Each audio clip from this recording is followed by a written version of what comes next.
Moin Leute, willkommen im Bruderland. Ich habe mal wieder von Eufy was bekommen, und zwar habe ich hier eine neue Doorbell. Das ist die aktuelle E340 Dual-Kamera, die vor einigen Wochen vorgestellt wurde.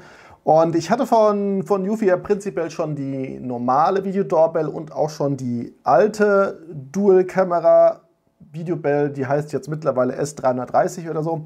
Und entsprechend werde ich mir die heute mal anschauen. Die kostet so um die 180 Euro, ist ein bisschen günstiger als die S330 Dual Cam und ist insgesamt, glaube ich, ein bisschen schlanker. Aber da kommen wir gleich nochmal drauf zu. Hier in dem Fall sehen wir hier auch schon, das ist die Videodoorbell mit einem extra, ich weiß gar nicht, wie es die Übersetzung von Chime ist. Das ist quasi die Klingel, die man dann hören kann und die man damit verbinden kann. Hier wieder 2K Resolution. 8 GB Local Storage, da vielleicht noch der Hinweis, die E340 kann sowohl eigenständig genutzt werden oder auch in Verbindung mit der Homebase 3. Das ist quasi der Unterschied zur S330. Ich glaube, die kann nur mit der Homebase 3 betrieben werden und nicht eigenständig betrieben werden. Aber ja, das gucken wir uns jetzt heute aber einfach mal an. Ich packe das jetzt mal kurz aus, wir zeigen mal kurz den Lieferumfang und dann die Installation, und im Nachgang werde ich die dann einfach mal in der Tür an den Klingeldraht positionieren und dann gucken wir mal, wie das dann ausschaut. So, das ist die kleine Doorbell.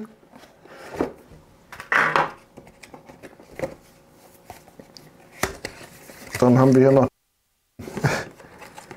Datenschutzaufkleber und Quickstart Guide.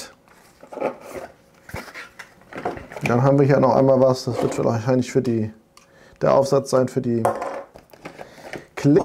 Den kann man, wie gesagt, einfach irgendwo in irgendeine Steckdose einstöpseln. Ja, und dann, wenn die gepaart ist, ist die gepaart. Wir haben hier noch einmal eine Schablone, das ist quasi die Halterung, die man an die Wand macht, wo dann die tatsächliche Türklingel reinkommt. Ah, wie schön.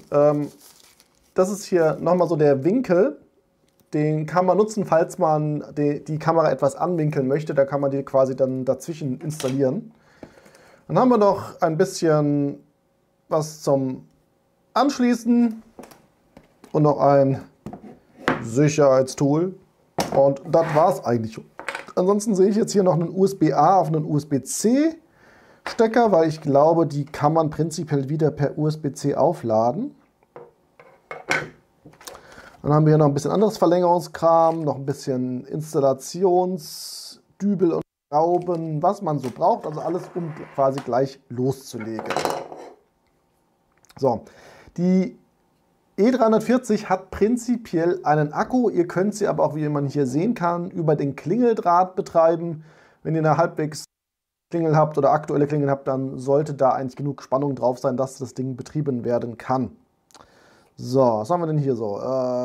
Das ist wahrscheinlich, um den Akku loszulösen. So, hier sehen wir dann Ensure Tight Seal Charging. Also ich gehe mal davon sein, über den man theoretisch die aufladen kann. Wie gesagt, wenn man das nicht über den Klingeldraht macht, dann muss man sie halt, je nachdem, keine Ahnung, wie lange das halten wird, 180 Tage oder sonst wie, regelmäßig halt austauschen und wieder aufladen. Aber wie gesagt, ich mache es mit dem Klingeldraht. Und sei hier vielleicht noch erwähnt, wir haben hier die eigentliche Klingel. Ihr hört es schon.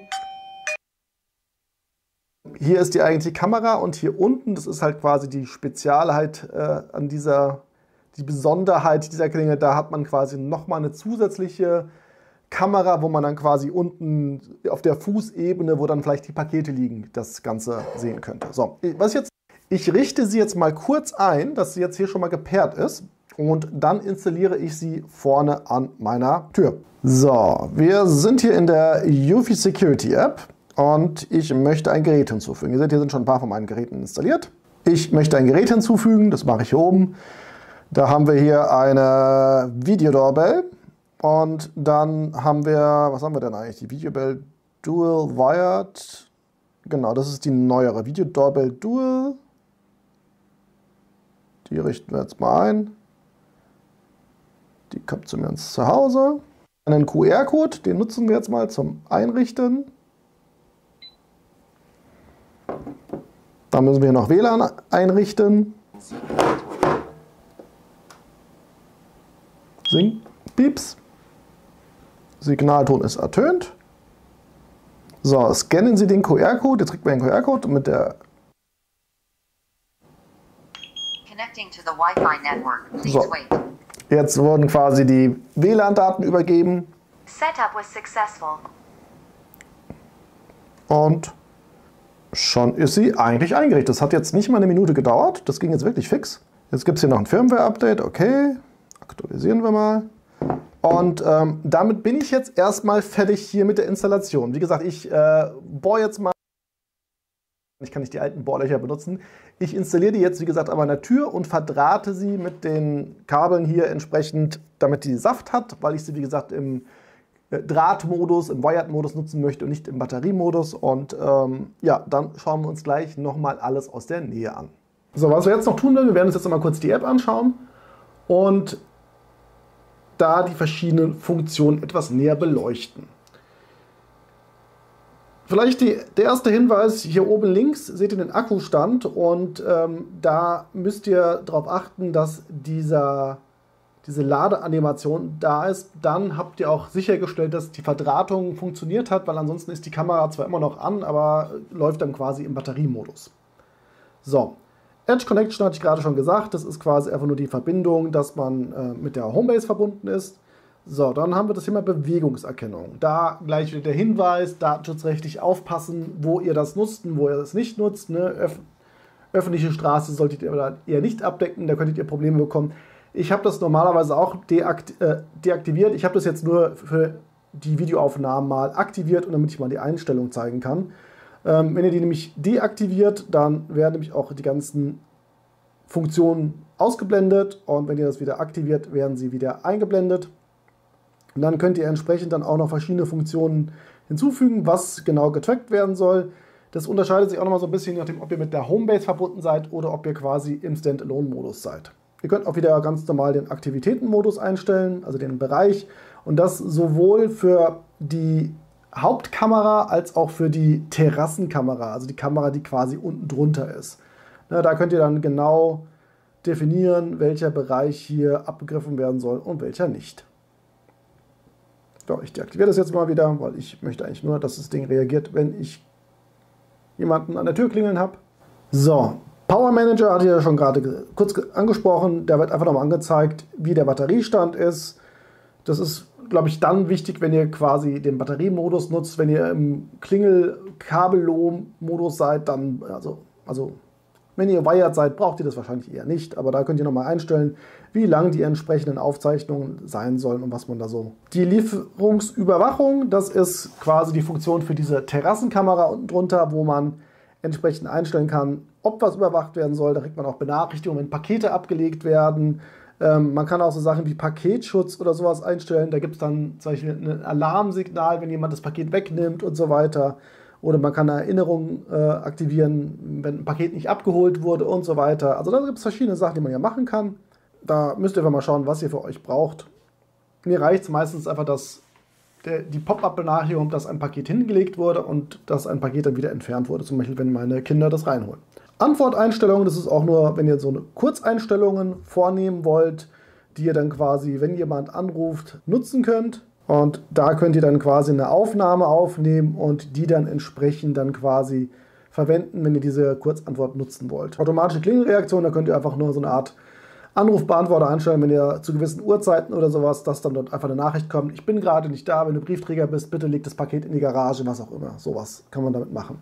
So, die Klingeln im Haus. Da der Hinweis. Ich habe ja, wie gesagt, die Version mit einem extra Chime, ne, mit einer Klingel hier. So, und die muss man auch einmalig einrichten und dann kann man die quasi als WLAN-Verstärker benutzen für seine Klingel, wo dann die Geräusche kommen. Man kann aber auch alternativ das einfach ganz normal mit, wenn man Amazon Echos hat, da kann man quasi dort den Eufy-Skill aktivieren und dann darüber dann entsprechend in der Amazon Alexa App die Geräte auswählen, die benachrichtigt werden sollen, wenn jemand klingelt. So mache ich das primär. Ich habe ja überall Amazon Echos, da hinten ist auch einer, der klingelt dann auch immer, wenn jemand an der Tür steht und so weiter. Also das kann man definitiv nutzen.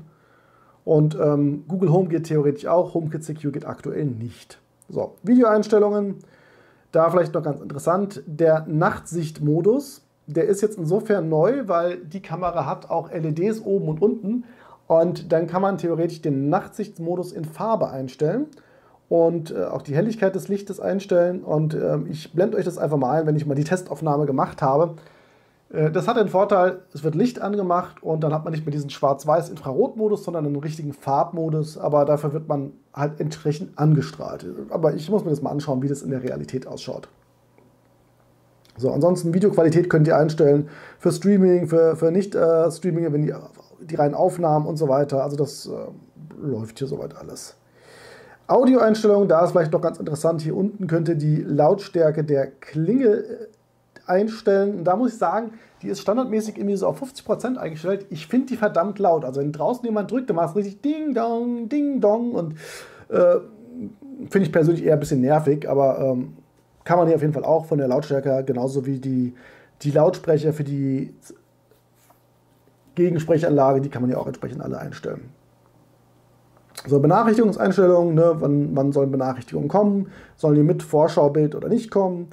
Hier auch wieder der Hinweis, wenn ihr dieses Vorschaubild für euer Smartphone oder eure Smartwatch haben wollt, dann wird dann doch mal was in die Cloud hochgeladen. Das steht auch hier prinzipiell, solltet ihr nur beachten, falls ihr wirklich komplett offline arbeiten wollt. Dann solltet ihr diese Miniaturfunktion deaktivieren.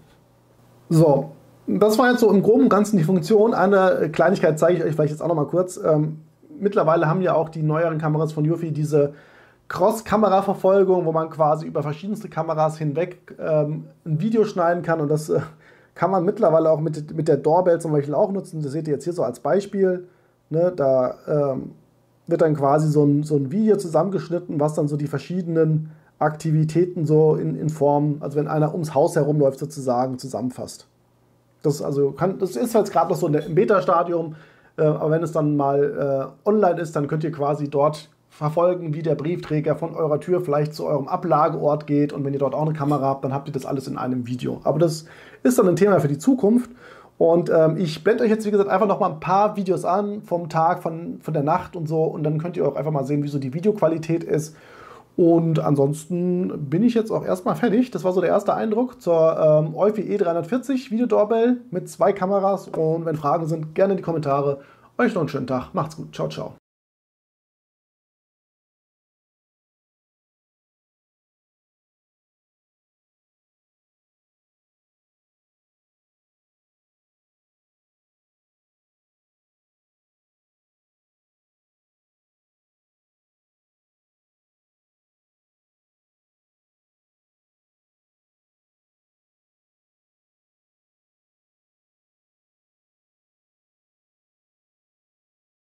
You